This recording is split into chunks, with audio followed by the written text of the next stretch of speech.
આકાશવાણીના 90 વર્ષના ગૌરવશાળી પ્રસારણના અવસરે આપ સૌનું હાર્દિક સ્વાગત છે વિશેષ કાર્યક્રમ સુર સંગાથમાં. 9 દાયકાઓથી આકાશવાણીએ સંગીત, સંસ્કૃતિ અને કલાને ઘર ઘરમાં પહોંચાડવાનું પવિત્ર કાર્ય નિભાવ્યું છે અને અનેક પ્રતિભાશાળી કલાકારોને એક મજબૂત મંચ પૂરો પાડ્યો છે. સુર સંગાથ.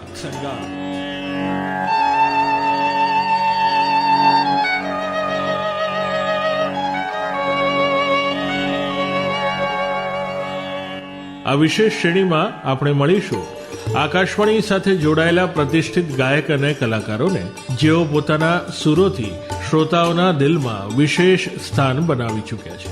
તેમની સંગીત યાત્રા, અનુભવો અને યાદગાર પળો સાથે સુર સંગાથ આપને લઈ જશે એક મધુર અને આત્મીય સંગીત પ્રવાસ પર.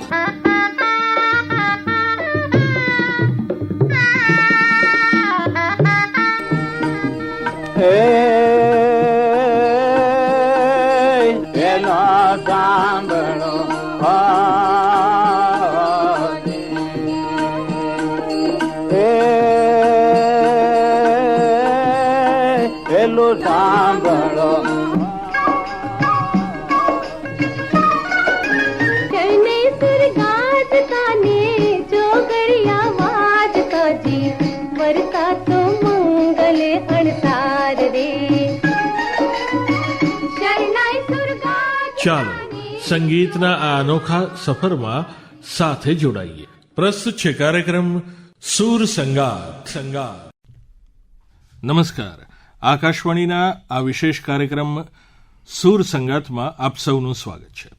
શ્રોતા મિત્રો, ભારતીય શાસ્ત્રીય સંગીતની સમૃદ્ધ પરંપરામાં તબલાની ધૂન ફક્ત એક વાદ્યનો અવાજ નથી, પરંતુ ભક્તિ, શિસ્ત અને સંસ્કૃતિની જીવંત અભિવ્યક્તિ છે.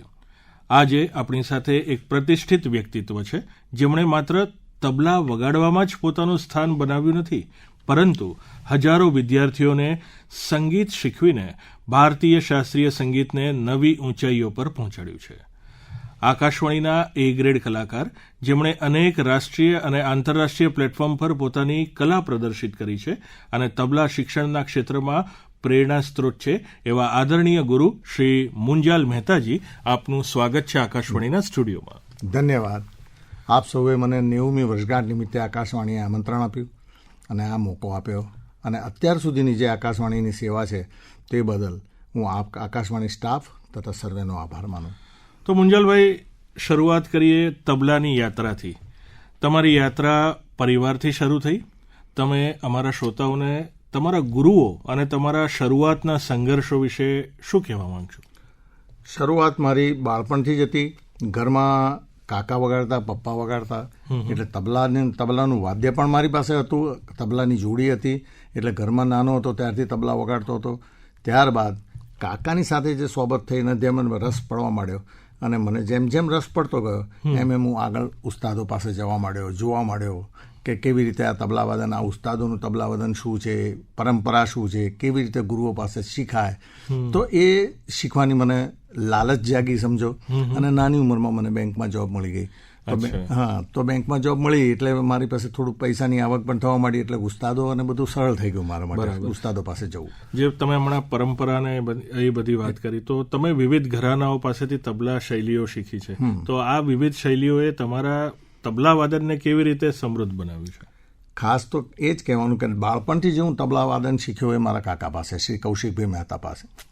અને કૌશિકભાઈ મારા પપ્પાને શીખવાડતા અને બધા જોડે વગાડતા, એમ મારામાં આવ્યું અને હું જોતો ગયો. પણ પછી કૌશિક કાકા પાછળ મારું લાગ્યું. મીન વાઇલ એવું થયું કે હું ક્રિકેટ પણ સારું રમતો, એટલે મને જોબ મળી ગઈ. જોબ મળ્યા પછી ત્યારે જ મને હિદાયત ખાન સાહેબનું તબલાવાદન અમદાવાદમાં મેં સાંભળ્યું. હવે હિદાયત ખાન સાહેબનું તબલાવાદન અને મારા કાકાનું તબલાવાદન. હવે મારા કાકા વિશે વાત કરું, શ્રી કૌશિકભાઈ મહેતા વિશે, તો ઉસ્તાદ રહેમાન ખાન સાહેબ, જે આપણા આકાશવાણીના સ્ટાફ હતા અને ઉચ્ચ શ્રેણીના કલાકાર હતા અને વિદ્વાન, અને જેને મારા કાકા અને મારો પરિવાર માનતો હતો, અને સૌથી પ્રથમ અમદાવાદમાં આવ્યા ત્યારે આપણા ઘેર રહ્યા અને મારા કાકાને તબલાવાદન શીખવાડ્યું. તો અગત્યની વાત એ હતી કે એ તબલાવાદન મને સાંભળવા મળ્યું, પણ મારથી રહેમાન ખાન સાહેબ જોડે જવાયું નહીં, કારણ કે કાકા જીવતા હતા.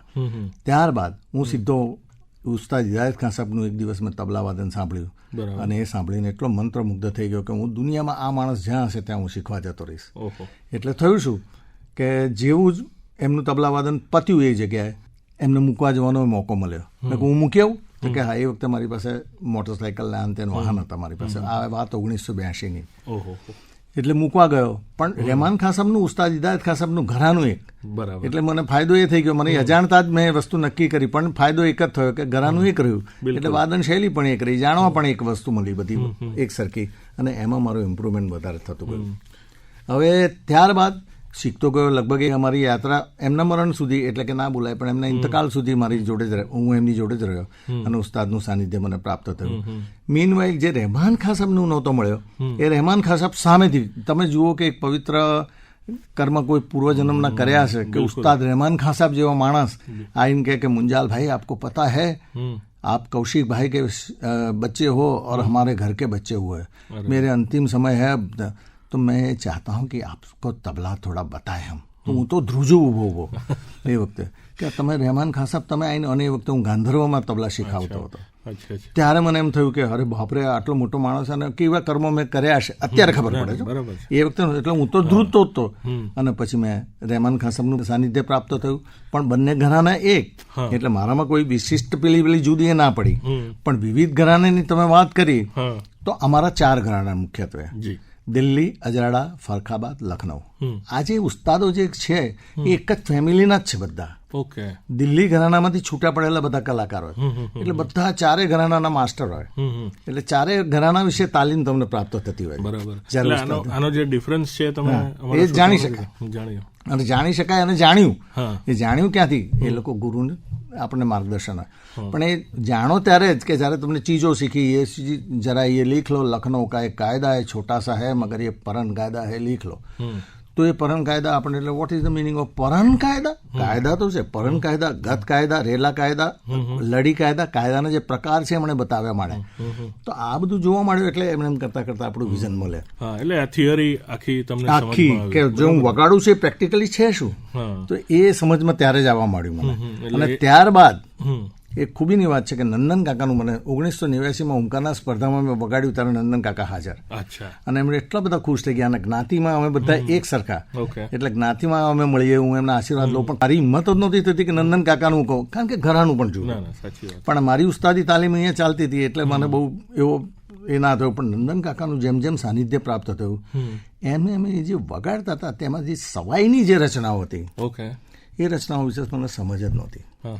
અને સત્ય કહું તો મેં મારા ઉસ્તાદોને પણ પૂછ્યું તો કે દેખો મુંજાલ ભાઈ, इस पे काम नहीं किया हमारा, बाकी ऐसा नहीं है हमारे पास नहीं. और સત્યમાં એવું છે કે આપણે એટલું કામ નથી કર્યું. મારે નિઝામુદ્દીન ખાન સાહેબ જોડે ઉસ્તાદ, અને નયન ઘોષ જોડે, એટલે કમાલ નિઝામુદ્દીન ખાન સાહેબનો, મેં કમાલને આ સવાલ કર્યો, મેં કહ્યું આપને પાસ સવાઈ की चीजें है कि नहीं कमाल भाई? ये तो કે નહીં મુંજાલ ભાઈ, हमारे उस्तादों ने काम नहीं किया. તો એક દિવસ મને ક્લાસમાં નંદન કાકાએ બોલાયો કે સાંભળ તું આ ટુકડો યાદ કરી લે. મેં કહ્યું કે મને ટુકડા તો બધા આવડે છે ને, એમાંથી એક ટુકડો મને કહી રહ્યા છે, ધાતે ટતે ધાગે ના તે ન ઘે, એમ કરીને એમણે સવાઈની આખી રચના સુંદર રીતે મને સંભળાઈ. હું મંત્ર મુગ્ધ થઈ ગયો. મારી પાસે હતી જ નહીં એ રચના, તો એવી રચનાઓ મને એકદમ જ એમણે શીખવાડવા માંડી. અને તમે જુઓ કે હું કેટલો નસીબદાર છું. ઉસ્તાદ રહેમાન ખાન સાહેબ આવે છે અને મને કહે છે કે હું તને એક ઘરના છોકરા તરીકે શીખવું છું, અને નંદન કાકા જેવો માણસ મને કહે છે કે તારી પાસે આ નહીં હોય, તારા ઉસ્તાદો પાસે આ નહીં હોય, તું લખ. You are among the fewest lucky people around, right? તો આકાશવાણી સાથેનો તમારો જોડાણ એ ગ્રેડ કલાકાર તરીકે હતું, અને આકાશવાણી તમારી સંગીત યાત્રા અને ઓળખને કેવી રીતે મજબૂત બનાવી? આકાશવાણી નાનો હતો ત્યારે અહીંયા આવતો, તારો ઉસ્તાદ રહેમાન ખાન સાહેબ, લક્ષ્મણ ફૂલ પગારે ગટુભાઈ, પછી મોટા હમીદ હુસેન ખાન, બધાને મેં જોયેલા અહીંયા. અને અહીંયા આવું ત્યારે એ બધાને જોઈએ, એટલે આપણે તો ડરના મારે એક નાના બાળક તરીકે, પણ એ લોકોએ મને એટલો સુંદર રીતે ટ્રીટ કરતા. અરે બચ્ચા આયો, કોણ હો, તમારા નામ ક્યાં હે, કેસા હે, એ રીતે અમને ટ્રીટ કરતા. અને આકાશવાણીમાં વગાડવાનો જ્યારે મોકો મળતો ત્યારે એ લોકો પોતે માઇક સેટ કરતા, કઈ રીતે કરતા. મારે તો બહુ વગાડવાનું એમના ટાઈમમાં નહોતું મળ્યું મોકો, પણ જ્યારે હું અહીંયા આવતો ત્યારે એમનું વાદન હોય ને એવું હોય ત્યારે હું સાંભળતો. ટ્રાયો થતો તે વખતે, અને ટ્રાયો થાય એમાં ઉસ્તાદ રહેમાન ખાન સાહેબ, દિવ્યાંગભાઈ અને ગટુભાઈ 3 જણાનું તબલા વાદન હોય, અડધો કલાકનું 15 મિનિટનું, તો એ સાંભળવા મળતું હતું. જ્યારે જ્યારે આવું મોકો મળતો ત્યારે હું આવતો. ઓકે, તો આજે જ્યારે આકાશવાણી 90મી વર્ષગાંઠના ખાસ પ્રસંગે યુવા સંગીતકારો અને શ્રોતાઓ માટે તમારો શું સંદેશ? એક જ સંદેશ, ખૂબ જ સારો સંદેશ કે આકાશવાણીનું જે ગ્રેડેશન પ્રાપ્ત થાય છે એને પ્રાપ્ત કરવાનો પ્રયત્ન કરો. મારા બાળકોને પણ હંમેશા, મારા શિષ્યોને પણ એ જ હું સલાહ આપું છું કે દીખ્યા શીખ્યા પરખ્યા. તમે જોયું એટલે મારી પાસે શીખવા આવ્યા અથવા તો કોઈ સારા ગુરુજન પાસે શીખવા ગયા. બિલકુલ. શીખ્યા પછી તમે તમારી જાતને પરખો કે તમે ક્યાં છો. તમે શીખ્યા એટલે તમારો ગુરુ કે તું હાઈ ક્લાસ વગાડે એટલે હાઈ ક્લાસ છો નહીં, તમારી જાતને પરખવી પડે. તો તમારી જાતને જ્યારે પરખવાની આવે ત્યારે પરખવાની એવી જગ્યાઓ છે કે ભાઈ સ્પર્ધાઓમાં લડો, અને બીજો છે માધ્યમ કે વિશારદ ને આ બધી એક્ઝામો આપો. ત્યાં તમને પેલા ગુરુજનો શું સલાહ આપે છે, ફેલ કરે છે, પાસ કરે છે તો કેમ પાસ કરે છે. અને ત્યારબાદ રેડિયો જેવી સંસ્થાઓ પર આવ્યા ત્યારે તમારું કેસેટ રેકોર્ડિંગ હિન્દુસ્તાનના મોટા મોટા કલાકારો સાંભળતા હોય છે અને એની ઉપરથી તમને ગ્રેડ પ્રાપ્ત થાય છે. તો તમે તમારી જાતને મૂલવણી અને તમારી જાતને કન્સિડર કરી શકો કે ના હું કંઈક છું. તો આકાશવાણીનો એ છેલ્લો અંતિમ પડાવ છે એવું મારું અંગત રીતે માનવું. જી, તો ગુજરાત સરકાર દ્વારા તમને ગૌરવ એવોર્ડ એનાયત કરવામાં આવ્યો હતો. તો આ સન્માન માટે તમારા માટે એકચ્યુઅલી એ સન્માન કેટલું મહત્વનું? ગુજરાત સરકાર ગુજરાત એવોર્ડ તબલાવાદકમાં સુધીર કુમાર સક્સેના, નંદન કાકા પછી જો શાસ્ત્રીય સંગીતમાં તબલાવાદન કલા ક્ષેત્રે મળ્યો તો મને મળ્યો. એટલે મારા માટે તો એ ગૌરવની પળ હતી. પણ ગૌરવની પળની સાથે સાથે આકાશવાણીની 90મી વર્ષગાંઠ નિમિત્તે એક જ વાત કહેવાની કે સૌથી પહેલા સમાચાર મને રેડિયો ઉપરથી જ મળ્યા. એટલે રેડિયો ઉપરથી મને નહીં, હું તો ક્લાસ ચલાવતો હતો ત્યાં મારી પાસે અંધ વિદ્યાર્થીઓ શીખતા હતા. એમાં અંધ શ્રી વસાવડા સાહેબ હતા, એમણે એકદમ જ ફોન આવ્યો ચાલુ ક્લાસમાં, ગુરુજી આપનો ગૌરવ પુરસ્કાર પ્રાપ્ત થાય છે. એટલે મેં કીધું કે તમને કેવી રીતે ખબર પડી? ના, અત્યારે જ આકાશવાણી ઉપરથી પ્રસારણ ચાલી રહ્યું છે અને આપનું નામ બોલાય છે. હું માનવા તૈયાર નહીં, પણ પછી કન્ફર્મ કર્યું. અને મારા માટે એ નિમિત્ત પણ આટલી સુંદર ઘટના અને એ જે મને પ્રાપ્ત થયા સમાચાર, મારો લાઇમલાઇટ, તો એ મને આકાશવાણી તરફથી પ્રાપ્ત થયું. તો મુંજાલભાઈ, રાષ્ટ્રપતિ ભવનમાં રાષ્ટ્રપતિને આપ મળ્યા છો અને રાજ્યપાલ દ્વારા પણ તમારું સન્માન કરવામાં આવ્યું હતું. તો શું તમે આ ખાસ ક્ષણોમાં કોઈ યાદગાર ઘટના શેર કરી શકો? યાદગાર ઘટના એ જ કે આ રાષ્ટ્રપતિ ભવનમાં અમે જ્યારે ગયા ત્યારે મને એકલા નથી બોલાવ્યો. ગૌરવ પુરસ્કાર લીધેલો મોદી સાહેબ જ્યારે પ્રાઇમ મિનિસ્ટર થયા એટલે એમને એક ભાવ હતો કે બધા જુએ, એવો ક્યાંકનો ક્યાંક ભાવ હશે એવું મને માને કે અમને બોલાવીને ત્યાં શું કર્યું એમણે. જ્યારે પહેલી વાર અહીંથી રાજ્ય સરકારમાંથી ફોન આવ્યો કે તમારે ત્યાં આવવાનું છે એટલે હું તમે તો ગમે કહું ભાઈ કોણ છો, ગમત ના કરો મારી જોડે. અરે નહીં, તમારી ટિકિટ બુક કરવાની છે. અમે ટોટલ પ્લેનમાં અમે લગભગ 15-20 જણા હતા અને એ લોકોએ સિલેક્ટ કર્યા અને અમે ત્યાં રાષ્ટ્રપતિ ભવન ગયા. ત્યાં રાષ્ટ્રપતિને મળ્યા, રાષ્ટ્રપતિ રૂબરૂ મુલાકાત થઈ, બધાની જોડે હાથ મિલાયા તેમણે. અને ત્યારબાદ આપણા આનંદીબેન પણ ત્યાં હતા અને અમિત શાહ સાહેબ પણ ત્યાં જ હતા. એટલે અમારા માટે ગૌરવની વાત કે દરેક કલાકારોનું પર્સનલી સન્માન કર્યું હતું એમણે એ દિવસ. હવે મુંજલભાઈ, આપ સાબરમતી સેન્ટ્રલ જેલના કેદીઓને પણ તબલા શીખવવાનું પ્રશંસનીય કાર્ય કર્યું છો, તો એના વિશે થોડી વાત. એટલે આ જે તમે કીધું ને કે તમે રાષ્ટ્રપતિને મળ્યા અને રાજ્યપાલ, તો રાજ્યપાલશ્રીએ મને ત્યાં સાબરમતી જેલમાં એ આપેલું મને. એટલે આપેલું કંઈક સન્માન કંઈ નહોતું કર્યું, પણ ત્યાં હું શીખવાડતો તો એ રીતે મને એમણે સન્માનિત કર્યો. અને બીજું ખાસ ઉપાસના સ્કૂલ તરફથી, એટલે ઉપાસના સ્કૂલ ઓફ મ્યુઝિક જે છે એના તરફથી. તો બીજું ખાસ એ કે જેલમાં જે હું કેદીને શીખવાડું છું તો શરૂઆતમાં પહેલે દિવસે ગયો, મારી એક ભાવના તો હતી કે હું, કારણ કે શીખવાડવું એક મારું પેશન બની ગયું. સમજો, ક્રિકેટ રમતા રમતા મને બેંકમાં જોબ મળી અને એવી રીતે મળી છે કે ક્રિકેટ પણ એટલું સારું રમવું અને આ પણ સારું પેરેલલ ચાલે. અને બેંક મને બોલાવી, 4 બેંકે મને સામેથી કોલ કર્યા અને 4 બેંક મને બોલાવી, central bank of India, bank of Baroda, bank of India, state bank. ત્યારે મેં પહેલી જે મળી એમાં લીધી નોકરી. તો એ જે બેંકની જોબ મળી ત્યાર પછી ધીરે ધીરે મારા વાદનમાં, કારણ કે મારો રાણા કુંભા, સંકટ મોચન બધે વગાડવા જતો. પછી મર્યાદાઓ આવવા મળી કારણ કે નોકરી કરવી પડે. અને ત્યારબાદ મેં એક શીખવાડવાના શિક્ષક તરીકે મારી ગેમ ઓટોમેટિક જ, બાળકો આવતા ગયા, દોડતા ગયા, ઉઠાડતા ગયા મને સવારના પરમાં, ચલો કાકા શીખવાડો આમ તેમ. એટલે હું શીખવાડતો ગયો અને શિક્ષક બની ગયો. શિક્ષક બન્યા પછી એક બધું વિચાર આવવા માંડ્યો કે અહીંયા શીખવાડું. તો એમાં જેલનો એક મોકો મળ્યો મને ઉપાસના તરફ. તરત પકડ્યો, ત્યાં ગયો, ત્યાં જોયું તો કેદીઓ પણ અંદર ઇન્ટરેસ્ટેડ હતા એમાંથી. અત્યારે તો કેદીઓને હું એક્ઝામ અપાવું છું. એવો અનુભવ થયો કે એ લોકોને કરવું છે અને એ લોકોને એટલી મજા આવે છે, આનંદ આવે છે, કારણ કે 1-2 કલાક એ લોકો એમની બેરેકમાંથી છૂટા થઈને જ્યારે આવતા હોય અને બધા 302ના કેદીઓ હોય. એ 302ના કેદીઓ અને સાથે એનું આ આપણું આ કેરેક્ટર શીખવા બેસે તારે ગુરુ તરીકે પ્રેમ આપતો હોય તારે તે એ આખી વસ્તુ જ જુદી દેખાય ત્યાં તમને જુદી ફિલિંગ આવે, એક ફિલિંગ જુદી આવે. એ લોકો પિતા તુલ્ય આપણને ગણીને એટલો લાગણી વશ થઈ જાય એ લોકો કે હું એ લોકોને બેટા કરીને જ બોલાવતો હોઉં. જ્યારે બેટા શબ્દ મારા મોંમાંથી નીકળે, જો કે અત્યારે બધા બાળકોને એ અવસ્થા એ આવી ગઈ છે કે બેટા જ કહું, મારી દીકરીના દીકરા એટલા જ. પણ તો એ મારા માટે એ છે કે હું કદાચ એ લોકોમાં એક એવી ભાવના ઊભી કરી શકું અને શીખવાડી પડી શકું, એમનો સરસ સુંદર સમય એમને આપી શકું. તો મુંજલભાઈ, તમે 1000થી વધુ વિદ્યાર્થીઓને તાલીમ આપી છે, તો આજના યુવાનોમાં ભારતીય શાસ્ત્રીય સંગીત પ્રત્યેનો રુચિ તમે કેવી રીતે જુઓ છો? બાળકોને તાલીમ આપી એ તો અપાઈ ગઈ, ખબર નથી પડી કે હું કે આપી રહ્યો છું, કંઈક કરી રહ્યો, પણ કરતા એટલા બધા પ્રેમથી બાળકો, કારણ કે મારો એપ્રોચ શિક્ષક થવું અને શિક્ષક થઈને શીખવાડવું, એક તબલા પ્લેયર શીખવાડે અને ઈશ્વરે શિક્ષક બનાવવા માટે મને તો એવું લાગે છે કે ક્યાંક ગુણધર્મો જ એનામાં આપેલા હોય કે આને સારો શિક્ષક બનાવો, આને સારો તબલા પ્લેયર બનાવો. ઘણા સારા તબલા પ્લેયરો શિક્ષક નથી બની શકતા અને ઘણા સારા પ્લેયરો શિક્ષકે હોય છે, જેમ કે સુધીર કુમાર સક્સેના, પંડિત નંદન. તો આ લોકોને જોયું ત્યારે એમ થાય કે ના, એ લોકો શિક્ષણ ક્ષેત્રે જે બી કામ કર્યું સાથે સાથે એમાં મારાથી કંઈ વધારે થઈ ગયું હોય કદાચ, તો વધારે એકલા હાથે હું તો લડ્યો છું. સક્સેના સાહેબ MS યુનિવર્સિટી, નંદન કાકાના સપ્તકનો સપોર્ટ, મારે તો કંઈ જ નહીં. પણ બાળકોને મેં નજીક લાવ્યો, બાળકોને શીખવા. અને જે મને તકલીફ પડી, તકલીફ તો શું, પણ શીખવા માટે એ દોર. મુંબઈમાં હું જઉં, ટ્રેનમાં નાહું, ટ્રેનમાં જ હું બધું પરવાની, ગુરુજીને ત્યાં જવા માટે ઈરાનીની હોટલમાં બેસી રહું અને બેસીને ત્યાં ચા પીવું કે 9 વાગે ત્યારે જ જવાય. અમદાવાદ ઉતરું તો 5 વાગે ઉતરી જાય. ચા પીતો કલાકો હું ત્યાં પ્લેટફોર્મ ઉપર કાઢું, પછી ધીરે ધીરે ઈરાનીની હોટલમાં બેસું અને ત્યાં 8, 8:30 થાય એટલે ચાલતો દાદર સ્ટેશનથી વડાલા જવું. વડાલા એમને સ્ટાફ ક્વાર્ટર્સ આપેલું જવું અને ત્યાં એમની પાસે શીખવાનું શરૂ કર્યું. તો આ જે જર્ની છે એ કોઈ સામાન્ય જર્ની નથી. એ પૈસા ગજવામાં હોય, સખત શીખવાની છે. તારે આજે 1000 બાળકો મારી પાસે શીખ્યા, એ લોકોને તકલીફ ના પડે એનું જ મેં ધ્યાન રાખ્યું કે આપણું ગુજરાતી બાળક, ગુજરાતીને કંઈ ખબર જ નથી, સમજો. ગુજરાતી ફેમિલી જ્યારે મૂકી જાય છે ત્યારે એ લોકોને તબલા શું છે ખબર જ નથી. ઓલ ઇન્ડિયા રેડિયોમાં પ્રથમ નંબર આવેલો કલાકાર વ્રજ પટેલ, કે જેનો ઉલ્લેખ અત્યારે એટલા માટે કરું છું કે પટેલ સમાજમાંથી આવતો અને ખેડૂત, બિલકુલ ખેડૂત, ટેલેન્ટેડ, એટલો સુંદર, અને હું એને શીખવાડું ત્યારે એના દાદા એને ના પાડતા કે ભાઈ આ તો મુસલમાનો, આપણે ના જવાય, આપણાથી આ કામ ના થાય. તો મુંજાલભાઈ એટલે કે મુંજાલભાઈ મહેતા, એમને એ પણ ખબર નથી કે મુંજાલભાઈ મહેતા એટલે હિન્દુ સમાજ અથવા તો આપણો સમાજનો.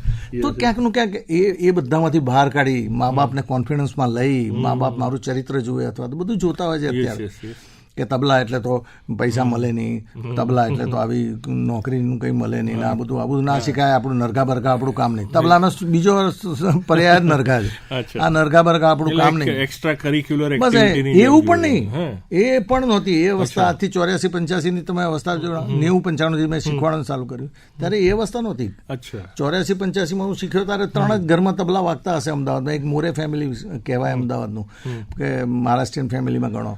એક અમે લોકો કરતા હતા, નંદન કાકા અને અમે લોકો, મારા કાકા લોકો. એટલે આવા 2-3 ફેમિલી જ મારા શીખવાડતા હતા.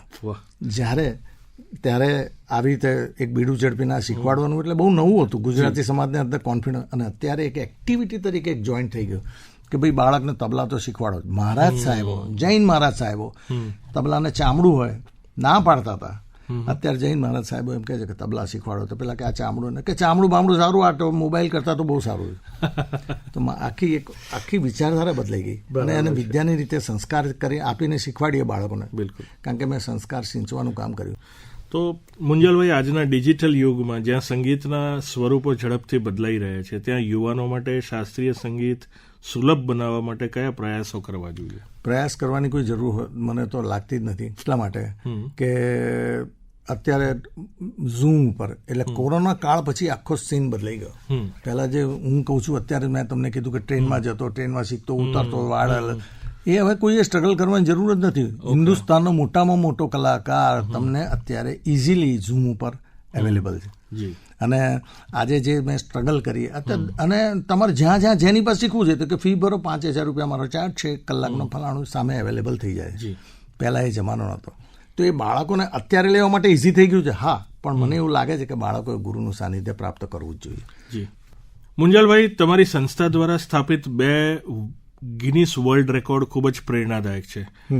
એટલા મોટા કાર્યક્રમને સફળ બનાવવામાં સૌથી મોટો પડકાર છે? જ્યારે ગિનીઝ રેકોર્ડનો મને વિચાર આવ્યો ત્યારે અહીંયા ગિનીઝ રેકોર્ડ ઓલરેડી હું એક જણ જોડે કરતો હતો જેણે 101 કલાક ગાયું. ધારી પંચમદા કરીને એક છોકરી 101 કલાક ગાયું અને રાજ્ય સરકાર મોદી સાહેબે અંગત રીતે અમને બોલાવીને અમને જગ્યા પ્રોવાઈડ કરી કે તમે વડનગર ખાતે તમે આ રેકોર્ડ કરશો. જ્યારે એની જોડે મેં 51 કલાક સતત વગાડ્યું ત્યારે મને એમ થયું, અને 51 કલાક મારા પુત્ર મંત્રાગ મહેતાએ વગાડ્યું, ત્યારે મને એમ થયું કે આ બાળકોને જો, અને એ વખતે મારા હાથમાં સર્ટિફિકેટ આવ્યું ત્યારે મારી ઉંમર હશે 48 વર્ષ. ઓકે. ત્યારે મને એમ થયું કે મારે હવે આ કામનું શું આ સર્ટિફિકેટ, પણ આ સર્ટિફિકેટ બાળકોના હાથમાં તો એ લોકોને કેટલું કામ લાગે, એવો મને કંઈક વિચાર આવ્યો.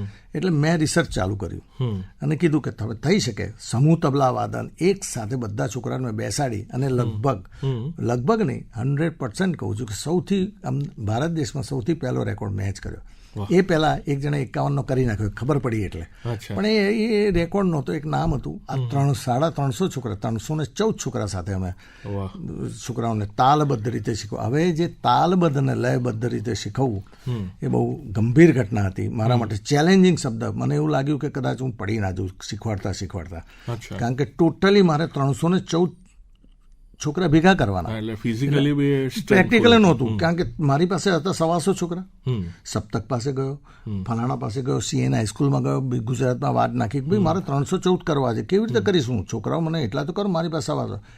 જ્યારે મેં બીડું ચોપ્યું ત્યારે 70 જેવા મારી પાસે, માર સપ્તકમાંથી બધા ધીરે ધીરે તૈયાર થયા. બધાને કીધું કે તમારી પાસે હું પૈસા નહીં લઉં, તમે આવો, કારણ કે મારે કરવું હતું. એ ગાણપણ હતું, અને આ ગાણપણ જ મને આજે કદાચ અહીંયા આપની સમક્ષ લાવ્યા છે, આકાશવાણી ઉપર મોકલ્યો. અને એ જે 314 છોકરા ભેગા કરવાની જે સ્ટ્રગલ હતી ને મારા માટે સૌથી વધારે મહત્વની હતી. પણ પછી એવું થયું કે ખબર પડી એટલે લાઈન લાગી. જે 250 છોકરા માળ થતા હતા એની સીધા 314 ને પછી મારે ના પાડવી પડી. તો આ સંઘર્ષ આ હતો. પૈસા તો મને સરકારે આપી દીધા. સરકારે તો કીધું કે તમે ગો હેડ, અને સરકારે બી ડિક્લેર કર્યા. એ વખતે ભાગ્ય છે આ સાહેબ હતા ને બધા, અને એ લોકોએ ડિક્લેર કર્યા, અને મારું એ સરસ રીતે એ રેકોર્ડ સ્થાપિત થઈ શકે. સરસ. તો તમે તબલા શિક્ષણ પર પુસ્તકો પણ લખ્યા છે, તો પાઠ્યપુસ્તકોમાં યોગદાન આપ્યું છે, એટલે સંગીત શિક્ષણ માટે તમારું વિઝન શું છે? હા, એટલે એ જ વિચાર આવ્યો કે જ્યારે હું બાળકો જ્યારે મારી પાસે આવતા ગયા એમ એમને શીખવું છું, અને એક્ઝામ અપાવી છે. બાળકોને એક્ઝામ જરૂર છે. વિશારદની એક્ઝામ મળે તો સ્કૂલોમાં નોકરી મળે છે. તો એ લોકો કોઈ એ જોતું નહોતું કે ભાઈ આ ઝાકીર હુસેન છે એટલે એમને નોકરી આપી દો. ઉસ્તાદ ઝાકીર હુસેનને પણ નોકરી ના મળે. જો તમે વિશારદ કાયદો લાવી, ગવર્મેન્ટ જેવી કાયદો લાવી એટલે વિશારદની એક્ઝામ એ લોકોને કામ લાગવા મળી. હવે વિશારદની એક્ઝામ હું જ્યારે બાળકોને અપાવું તો ઇન્ડિવિજ્યુઅલી 100 બાળક મારી પાસે શીખતા હોય તો ઇન્ડિવિજ્યુઅલી એ લોકોને થિયરી શીખવાડી મુશ્કેલ પડે. તો મેં કીધું કે આનું એક થિયરીનું પુસ્તક જ બહાર પાડો. અને એ ગાણપણે મને પુસ્તક તરફ પ્રેર્યો. અને દરેક વસ્તુમાં તમે ગાણપણ જ ગણો. આ બહુ અઘરી વસ્તુ હતી. 1000 પુસ્તક છાપીને 70,000 મેં રૂપિયા આપ્યા, અને ઘરમાં પુસ્તકનો ઢગલો આવ્યો તો વેચવા ક્યાં જઈશ? મારી પાસે એ જ મોટા મોટા હાય. મેં કીધું આ વેચીશ કે અમારા વાઈફ પૂછે આનું મુંજાલ આપણે કરીશું શું? પણ ધીરે ધીરે 3 આવૃત્તિ એની છપાઈ, અને છોકરાઓ લેતા ગયા. એટલે એમાં શું હોય છે? થિયરી તમે એમાં ટોટલ થિયરી કે ભાઈ તબલાની ઉત્પત્તિ કેવી રીતે થઈ, ઘરાના આપણા કેટલા છે, બાળકોને પ્રારંભિક તમામ જ્ઞાન મળે. આ ઘરાના 6 ઘરાના છે, તો આ 6 ઘરાના કોણે સ્થાપ્યા ત્યારથી માંડી તમે નાનામાં નાના બાળકને પૂછો ને તો એને બોલશે આ ના એ લખનઉ ગઢમાં મોદું કાં બક્ષું કાં બધાને મોડે હોય. તો એ જે કોણે સ્થાપ્યા ત્યારથી અત્યારે હાલ કોણ કલાકાર કામ કરી રહ્યા એની માહિતી ઉપરાંત તબલાના જે પૂછાતા પ્રશ્નો છે વિશારદને લગતા તમામ કે તાલના રચનાના સિદ્ધાંતો કયા છે, શું છે, તબલા વાદકના ગુણ દોષ કયા, તમામ વસ્તુ આવરીને એક સુંદર પુસ્તક તૈયાર કર્યું. અને થઈ ગયું. થયું કશું, મેં કર્યું કશું નથી, થયું જ છે બધું. અને થયું તો એ પુસ્તક થયું. તો અત્યારે ગીતા બધા એવું કહે છે કે ગીતાજી અને કુરાન જેવું આ પુસ્તક તમને. તો આ જે થિયરી છે અને પ્રેક્ટિકલમાં હું તમને અહીંયા કન્વર્ટ કરવાનું કહું તો અમારા શ્રોતા મિત્રો માટે જણાવશો? ચોક્કસ. કે થિયરી છે તો થિયરી જે શીખવાની છે એ પ્રેક્ટિકલને મદદરૂપ થાય છે. અને પ્રેક્ટિકલ જે શીખ્યા છે આજે હું છોકરાઓને કહેરવા તાલ બોલો અને ધાગે નાતી નાક ધે જો તાલી ખાલી સાથે કરે છે તો આ તાલીનો પ્રયોગ ત્યારે જ્યારે લખવા બેસો છો, તાલ લખો છો, લિપિબદ્ધ કરો ત્યારે એ તાલમાં તમારે એકચ્યુઅલ તમારે કહેવું પડે કે તમે કઈ રીતે તાલી આપી. તો તાલી આપી હતી, હા, તો 1 ઉપર તાલી 5 ઉપર ખાલી. તો આ બધું એમને ત્યારે ખબર પડી ગયું. ને એ જે પ્રેક્ટિકલ કર્યું એ થિયરીમાં કામ લાગ્યું, થિયરી કરી એ પ્રેક્ટિકલમાં કામ લાગ્યું. સાથે સાથે વિવિધ રચનાઓ કે જે શીખ્યા એ વિવિધ રચનાઓ શીખવી પડે. તો હવે તમે એમ થાય કે બધા 90% લોકો એમ કે મુંજાલ મહેતા તમારા વાદન શૈલી જુદી, તમારી વાદન શૈલી આવી છે, પણ જ્યારે મહેતાનું બનારસ ઘરાનાથી છાંટ દેખાતી નથી, તો બનારસ ઘરાનાની છાંટ ના જ દેખાય, કારણ કે એ વાદન શૈલી નથી શીખ્યો, પણ એના બોલ અને એની જે રચનાઓ હતી, જે વિવિધ રચના મારા ઘરાનામાં નહોતી અથવા તો મને નહોતી શીખવા મળી. નંદન કાકા પાસે ગયો નહીં, નંદન કાકા જ મને બોલાયો, એમાંય નસીબદાર છું, અને કહ્યું કે મુંજાલ તારી પાસે આ રચના નહીં હોય, શીખ. એટલે હું આમ મને એમ કે કઈ હોઈ શકે, પણ ત્યારે એમણે સવાઈની એક સુંદર રચના હું આપની સમક્ષ રજૂ કરું છું. બિલકુલ.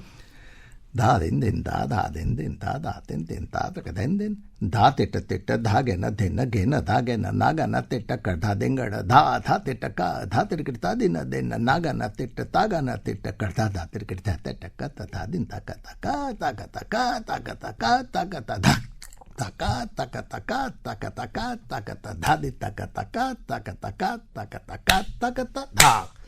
જ્યારે આ રચના બોલ્યા મારા રૂમાડા ઊભા થઈ ગયા કે મેં કીધું અરે બાપરે બાપ. અને નંદન કાકા મને શીખવાડી દીધી. ઉસ્તાદો પાસે શીખવા માટે એક ચેલેન્જ હતી. ઉસ્તાદોને મનમાં આવે અથવા તો ખુશ થાય ત્યારે બોલતા હતા, અને આ માણસ એકદમ સરળતાથી આવી સુંદર રચના બોલી ગયો તારા મારા માટે. એટલે એ રચના મને શીખવાડી. હવે સરસ ઘટના બની છે. એ રચના શીખવાડ્યા પછી 2 દિવસ પછી ગયો, અલ્યા તૈયાર કરી. મેં કહું હા નંદન કાકા બોલું? તો કે બોલ. જેવો બોલ્યો એટલે માથે હાથ ફેરવતા હતા નામ, વાહ બેટા વાહ. કદાચ નંદન કાકાએ બેટા તરીકેનો જે શબ્દ વાપર્યો એ કદાચ મારા માટે, અને મારા ઉસ્તાદ હિદાયત ખાન સાહેબ મને બેટા કહીને બોલાવતા હતા, મારા માટે ગર્વની લાગણી. તો મને કહે છે હવે આ રચના તું શીખ્યો તો એની સવાઈ કર. અરે સવાઈ છે એની સીધી કર. હવે કુદરતી આ રચના જે છે સવાઈની રચના છે, હવે એને સીધી રચના કરવાની. અને કુદરતી 2 દિવસથી મારા મગજમાં એ જ ચાલ્યા કરે કે આને સીધી કરીએ તો કેવી રીતે વાગે. એવી સુંદર રચના છે કે એની મેં તો મારાથી સીધી થવા માંડી. બિલકુલ. તો જે પંડિતોની ઉસ્તાદોની રચનાઓ છે એ બધી તમને કહેતી હોય છે. તમે આનો શીખવાનો પ્રયત્ન ના કરો, ખુદ તમને ઉસ્તાદો કહેશે, ખુદ તમને ઈશ્વર આવીને તમને મા સરસ્વતી તમને એની મેતે જ તમારા અંદરથી જગાડશે. અને મારથી સવાઈની સીધી રચના એની મેતે થતી હતી, અને એકદમ જ હું બોલ્યો એટલે એમને એમ કે આ નહીં કરી શકે. તો દા દેન દેન દા દા દેન દેન દા દા ધા તેટ તેટ ધાગે ને ધેન ઘેન ધાગે ન નાગન. આ ચાલની એક રચના એને સીધી કરી નાખી એકદમ. તો મારથી એમને એમ કુદરતી બસ મા સરસ્વતી કહેતી હોય અથવા તો એ ગુરુઓના આશીર્વાદથી આપણને એમ, કારણ કે રચના પોતે જ એવી સુંદર હોય. ધા દેન દેન દા દા દેન દેન દા દા તેન તેન ધા તક દેન દે ધા તેટ તેટ ધાગે ન ધેન ઘેન ધાગે ન નાગન તેટ કઢા દેંગડ ધા ધા તેટ કા ધા તેટ કા દેન દેન નાગન તેટ ધાગન તેટ કઢા ધા તેટ ધા તેટ કા ધા દેન તકા તકા તકા તકા તકા તકા ધા ધા તેટ તેટ ધાગે ન દેન ઘેન ધાગે ન નાગન તેટ કઢા દેંગડ ધા ધા તેટ કા ધા તેટ કા દેન દેન નાગન તેટ ધાગન તેટ કઢા ધા તેટ ધા તેટ કા ધા દેન તકા તકા તકા તકા તકા તકા ધા ધા તેટ તેટ ધાગે ન દેન ઘેન ધાગે ન નાગન તેટ કઢા દેંગડ ધા ધા તેટ કા ધા તેટ કા દેન દેન નાગન તેટ તાગન તેટ કઢા ધા તેટ ધા તેટ કા ધા દેન તકા તકા તકા તકા તકા તકા ધા. વાહ. તો આવી એકદમ જ મારથી થઈ. નંદન કાકાના એ દિવસો ચોંટી પડ્યા મને, અને શી ખબર એમના આંખમાંથી આંસુ નીકળવાના જ બાકી હતા. તો એ ગુરુ, આનું નામ ગુરુ. અને આ જે ભાવ કે મારા ઉસ્તાદ મને આગલે દિવસે શીખવાડે, અને મુંજાલ જરા પડ કે સુના મુજે એ ગત. અને જ્યારે હું એ ગત સંભળાવું એને તો મારી સામે એમ 2 ઘડી જોયા કરે, ને હંમેશા ઉસ્તાદ હિદાયત ખાન સાહેબ મને કહેતા, मुंजाल मेरे दोनों बच्चे छोटे हैं, बच्चों को याद करवाना, मैं जो तुझे करवाता हूँ मेरे बच्चों को याद करवाना. એકદમ ઈશ્વરની સાક્ષી આ શબ્દ બોલી રહ્યો છે કે આ બધા એ લોકોના સુંદર શબ્દો છે. તો ગુરુની જ્યારે વાત આવી છે ત્યારે એક છેલ્લી એક રચના સંભળાવી દઉં કે જે મને રચના રામદાસ પાગલદાસજીની છે. અને ગુરુએ જ્ઞાન આપ્યું તો જ્ઞાનથી જ અમારો મોક્ષ થઈ ગયો છે. તે તમામ ગુરુજનો અને જે ગુરુજનો શીખી ગયા છે તેમની ઉપર એક સુંદર રચના પંડિત રામદાસ પાગલદાસજીની છે, એ હું આપની સમક્ષ રજૂ કરું છું. છેલ્લે અને વિરમી આપણે તો ધા દિન દિન દા દા દિન દિન દા દા તિન તિન. શબ્દો કેવા સુંદર છે. દિન દિન દિન ગુરુ જ્ઞાન દાતા ગુરુ મોક્ષ દાતા કત ધત કતા ગદિગન ગદિગન ધા ગદિગન ધા ગદિગન ગુરુદેવ પ્રણામ ધા. આ રચના છે. ધા દિન દિન દા દા દિન દિન દા દા તિન તિન તા दिन दिन दिन गुरु ज्ञान दाता गुरु मोक्ष दाता कत धत कथा गदिगन गदिगन धा गदिगन धा गदिगन गुरुदेव प्रणाम था.